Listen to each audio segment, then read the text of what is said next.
итак, собственно, как я и говорил, замена компрессора пайкой его это самое простое в этом деле. Вот, собственно, новый компрессор установлен. Вот. Не знаю, сейчас буду ставить или нет, она такая убогая. Вот. Также систему прессовал.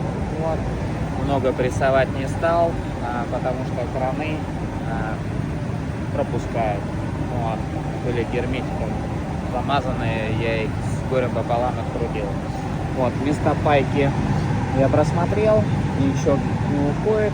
Собственно, сейчас спускаю азот и вакуумирую. Как-то так работаем, все просто. Лайк.